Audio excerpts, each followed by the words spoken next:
সাত কলেজের সঙ্গে না থেকে সরকারি তিতুমির কলেজকে স্বতন্ত্র বিশ্ববিদ্যালয়ে রূপান্তর করা সহ ৭ দফা দাবিতে সড়ক অবরোধ করেছেন শিক্ষার্থীরা। সেখানে আছেন সহকর্মী এনআই নাহিদ। নাহিদ, কি বলছেন আন্দোলনরত শিক্ষার্থীরা, বিস্তারিত জানাবেন।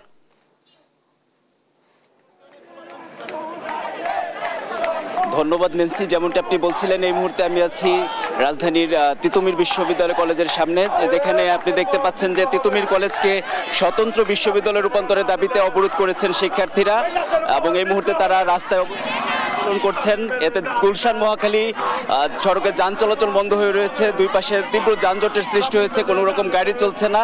তো তাদের বিক্ষোভে উত্তাল এই মুহূর্তে তিতুমির প্রাঙ্গণ। তো আপনি জানেন যে তারা সকাল থেকে এখানে অবরোধ করে আন্দোলন করেছে। তো এই সময় শিক্ষার্থীরা তাদের কলেজকে বিশ্ববিদ্যালয়ের দাবির পাশাপাশি আরো ৭ দফা দাবি জানিয়েছে।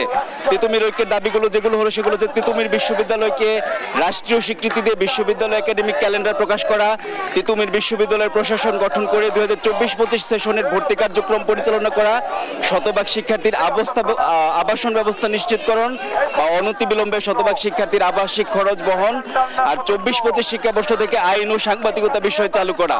তো যেমনটি দেখছেন, বিক্ষোভে উত্তাল, স্লোগানে মুখর তিতুমির প্রাঙ্গণ। তো আমরা একজন শিক্ষার্থীর কাছে তার দাবি দিয়ে জানতে চাই। বলেন আপনার দাবিগুলো।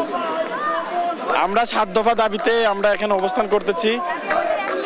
দাবিটা কইল লাইভ চলতেছে আমাদের রাষ্ট্রপক্ষ থেকে। এটা না ও আচ্ছা, আমাদের সাথে কি কেউ যোগাযোগ করেছে? আমাদের রাষ্ট্রপক্ষ থেকে এখনো যোগাযোগ করে নাই। আমরা কিছুক্ষণ আগে আমাদের প্রেস ব্রিফিংয়ের মাধ্যমে আমরা দাবি জানিয়েছি। আমাদের দাবিটা আবারও জানিয়ে দিচ্ছি। আমাদের ১ নম্বর দাবি হচ্ছে তিতুমির বিশ্ববিদ্যালয়কে রাষ্ট্রীয় স্বীকৃতি দিয়ে বিশ্ববিদ্যালয় একাডেমিক ক্যালেন্ডার প্রকাশ করতে হবে। ২ নম্বর দাবি হচ্ছে তিতুমির বিশ্ববিদ্যালয় প্রশাসন গঠন করে 24-25 সেশন ভর্তি কার্যক্রম পরিচালনা করতে হবে। অবিলম্বে শিক্ষার্থীদের শতভাগ আবাসন নিশ্চিত করুন, নতুবা অবিলম্বে শতভাগ শিক্ষার্থীদের আবাসিক খরচ বহন করতে হবে। আমাদের ৪ নম্বর দাবি হচ্ছে 24-25 সেশন শিক্ষাবর্ষ থেকে আন্তর্জাতিক মানসম্মত ন্যূনতম 2টি বিষয়, ল এবং জার্নালিজম বিষয় সংযোজন করতে হবে।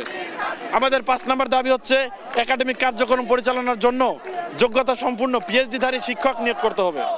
আমাদের ৬ নম্বর দাবি হচ্ছে শিক্ষার মান উন্নয়নের লক্ষ্যে আসন সংখ্যা সীমিত করতে হবে। আমাদের সর্বশেষ দাবি এবং ৭ নম্বর দাবি হচ্ছে আন্তর্জাতিক শিক্ষার গবেষণা বিনির্মাণের লক্ষ্যে জমি ও আর্থিক বরাদ্দ নিশ্চিতকরণ করতে হবে। যেমনটি তিনি বলছিলেন যে তাদের ৭ দফা দাবি যতক্ষণ পর্যন্ত আদায় না হবে ততক্ষণ পর্যন্ত আন্দোলন চলমান থাকবে।